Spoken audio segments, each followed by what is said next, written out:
The grandeur of the royal yacht Dannebrog has long been a symbol of Danish majesty. But this time, it wasn't just the sea breeze that made the atmosphere icy. All eyes were on King Frederik X and Queen Mary as they stepped aboard the historic vessel, shoulders stiff, faces tight, not a single look exchanged. The smiles were mechanical, the waves rehearsed. Something was off, deeply off. On the surface, this was meant to be a celebration of tradition. But what unfolded was a masterclass in frosty diplomacy, between a king and queen. According to veteran Danish royal commentator Kenth Madsen, while the nation seems to have forgotten the scandal that rocked the royal household just months ago, the royal couple's body language told a different story. One that cannot be erased by ceremony. To understand why this royal outing has sparked renewed interest, we must revisit the scandal that rippled through Denmark not long ago. Rumors of marital strain, whispers of infidelity, and an increasingly visible emotional distance between the king and queen had reached fever pitch. While the palace never directly confirmed the cause, tabloids and insiders speculated about Frederik's connection to a Spanish socialite and Mary's frequent solo appearances. The couple, once admired as the epitome of modern monarchy, became tabloid fodder overnight. Enter Kenth Madsen, a well-respected and longtime observer of the Danish monarchy. In an interview that sent shockwaves across Scandinavian media, he remarked that the Danish public had forgotten the scandal. Not in the sense of moving on, but in the uncomfortable silence that settles when no one dares to speak the truth. Madsen's statement wasn't just commentary. It was a bold accusation. That behind the pristine royal image, an elephant lingers in every gilded room, and aboard every yacht. When the king and queen boarded the Dannebrog, the world watched. Cameras zoomed in on every micro-expression. No tender handholds, no shared glances. Instead, Queen Mary appeared composed but distant, her posture rigid. King Frederik wore a forced smile, eyes scanning the crowd but never meeting his wife's gaze. Experts in body language noted the lack of synchrony between their movements, a signal, they say, of emotional disconnection. The cold formality was unmistakable and undeniable. The Dannebrog itself became a metaphor. Once a ship of celebration, now seemingly a stage for performance. Every step taken on its deck was rehearsed. Every word measured. The Danish people watched from the shores and through their screens, many wondering, is this the price of royal dignity? Pretending all is well, when nothing could be further from the truth.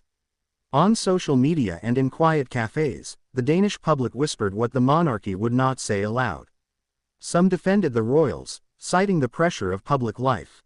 Others were less forgiving, calling for transparency. "We've supported them for years," one online comment read, "but we deserve the truth." Still, most remain caught in the middle, loyal to the monarchy but disillusioned by the silence. Kenth Madsen's claim that Denmark has forgotten the scandal points to a deeper issue, royal revisionism. By not addressing the controversy directly, the palace may hope that time will erase public memory. But body language and stiff appearances keep resurrecting the past. Is this forgetfulness, or collective denial? Throughout this saga, Queen Mary has maintained her regal grace. But those close to the palace say the toll is evident behind closed doors. She has taken on more solo duties, appeared without her husband at high-profile events, and seems more isolated than ever before. Is she powering through for the sake of the crown, or silently signaling a deeper fracture? Frederik, once Denmark's reluctant prince turned popular king, appears torn between duty and internal unrest. His recent speeches lack the emotional weight of earlier years. His once vibrant connection with Mary appears dulled. Even his relationship with the press has shifted, more guarded, more distant. What haunts him more, the scandal, or the silence that followed? If history teaches anything, it's that royal families often choose silence over scandal. But in a modern world hungry for authenticity, this strategy may no longer suffice. The public now reads body language as fluently as press releases. They don't just want images, they want intimacy, truth, vulnerability. And right now, the Danish monarchy is giving them none of that. Danish and international media have been walking a tightrope. How do you question the authenticity of a beloved royal couple without provoking national outrage? Some tabloids have opted for subtle hints, others, like Madsen, have dropped bombs. But the story refuses to die. Because it's not just about a scandal, it's about the way they're pretending it never happened. Royal appearances are designed for perfection. Yet humans, even royal ones, cannot suppress emotion forever. Every stiff smile from Queen Mary, every mechanical wave from King Frederik, these are signs of strain, not serenity. Is the protocol protecting the crown, or pushing its members further into emotional exile? While official channels remain silent, whispers from palace insiders suggest tensions are far from resolved. Some aides report separate accommodations during official tours. Others claim icy silences during planning meetings. These are not confirmed, but in the absence of royal transparency, speculation becomes reality. Crown Prince Christian, Princess Isabella, and the younger twins are watching, too. How does this royal Cold War affect them? Will they carry these tensions into their own public lives? Or will they rebel against the monarchy's culture of secrecy? The Danish monarchy is one of Europe's oldest, but age alone does not ensure survival. Public support hinges on relatability. If the king and queen remain emotionally distant, the institution they represent may slowly become irrelevant. Some sociologists are calling it emotional abdication, when royals fulfill their ceremonial roles but withdraw emotionally from their people. This, they say, is even more damaging than scandal. It breaks the silent pact between monarch and subject. From Britain's icy Charles and Diana years to the Monaco royals' dramatic silences, we've seen this before. But Denmark always stood apart, more modern, more grounded. That illusion is now in question. As the yacht sailed from Copenhagen's harbor, many asked, was this the final act of denial? Or a turning point toward truth? Only time will tell. But one thing is certain, the public is no longer blind. Will King Frederik and Queen Mary confront the elephant in the room? Or will they continue performing a fairy tale that no one believes? Denmark deserves clarity, and the monarchy's survival may depend on it. As the Dannebrog cuts through the cold waters, Denmark itself feels divided, between affection and accountability, tradition and truth. The royal couple's silence may be loud, but the public's questions are louder. Behind the grandeur of Amalienborg Palace lies an emotional battleground invisible to the public. Sources close to the household whisper about a growing distance between King Frederik and Queen Mary, not just during public appearances, but within the palace walls. Meals taken separately, hushed conversations that never rise above formal civility, and an avoidance that has now become second nature. While the official narrative paints a picture of unity, the reality appears far less pristine. Staff members are said to be under strict orders not to discuss private matters, yet the tension is reportedly palpable. Where once laughter echoed in royal halls, now there is quiet formality. Since the height of the scandal, Queen Mary has often been seen without her husband at cultural and charitable engagements. Her solo presence, while elegant and poised, raises eyebrows. Once known for their joint philanthropic spirit, the king and queen now rarely appear together in casual moments. Some royal observers argue this might be Mary's attempt to reclaim her identity outside of the marriage. Others suggest it is a protective mechanism, a way to shield herself from further emotional damage. In either case, Queen Mary's resilience continues to captivate the public. But beneath the polished exterior, many suspect there's a woman quietly holding back tears. While palace insiders may conceal the truth, the public reads between the lines. In an era where viewers analyze photos and footage down to every blink and gesture, perception becomes truth. The Dannebrog footage became a viral point of analysis, drawing comparisons to earlier years when the couple would laugh effortlessly in front of crowds. This change hasn't gone unnoticed. Danish citizens, once fiercely protective of their royals, are now openly questioning the sincerity of the image being projected. In forums, comment sections, and editorial pages, one theme emerges again and again: we don't want perfection, we want authenticity. King Frederik ascended to the throne with high hopes and national affection. Yet the pressure of the crown has coincided with growing personal challenges. His speeches, once infused with humor and warmth, have become more scripted, more formal, and less revealing.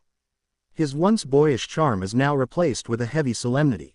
Some insiders suggest that the scandal, and the resulting strain with Queen Mary, has deeply affected him emotionally. There are reports of increased time spent in solitude, fewer informal interactions with staff, and a general air of sadness.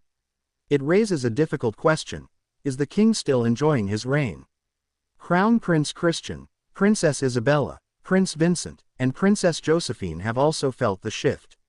While the older children remain active in public life, they appear more scripted and less spontaneous than before.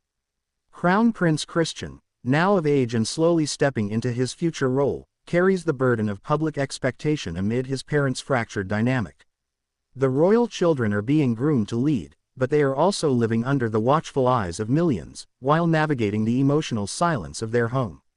It's a delicate balance that could shape their identities and leadership styles for decades to come. Danish media have historically respected royal privacy, unlike their British counterparts. But the tension within the palace has created an ethical dilemma. Should the press continue to shield the monarchy, or reflect the reality citizens are witnessing? Some outlets have chosen discretion, maintaining tradition. Others, emboldened by growing public demand for transparency, have begun to speak more openly, like Kenth Madsen, whose bold commentary cracked the veil of silence. The media's role has become one of delicate diplomacy. The drama unfolding in Copenhagen has not gone unnoticed abroad. European royal watchers, British tabloids, and global fans are all captivated by the icy behavior aboard the Dannebrog. Comparisons are being drawn between Queen Mary and other royal women who endured similar trials, like Princess Diana, Queen Maxima, and Crown Princess Mette Marit. The international attention is adding pressure on the Danish court. In the age of global social media and constant coverage, royal families can no longer control the narrative the way they once did. Despite the turmoil, Queen Mary continues to fulfill her duties with grace. Her solo appearances are becoming more frequent, and she is increasingly seen supporting causes dear to her heart, from women's empowerment to children's welfare. Observers note that Mary may be quietly redefining her role. More than just consort, she is emerging as an independent royal force. Her composure in the face of coldness has not gone unnoticed. Some Danes, particularly women, have begun to see her as a symbol of strength and survival, echoing admiration once reserved for Queen Margrethe. The monarchy has always walked a tightrope between mystique and relevance. But now, more than ever, it stands at a crossroads.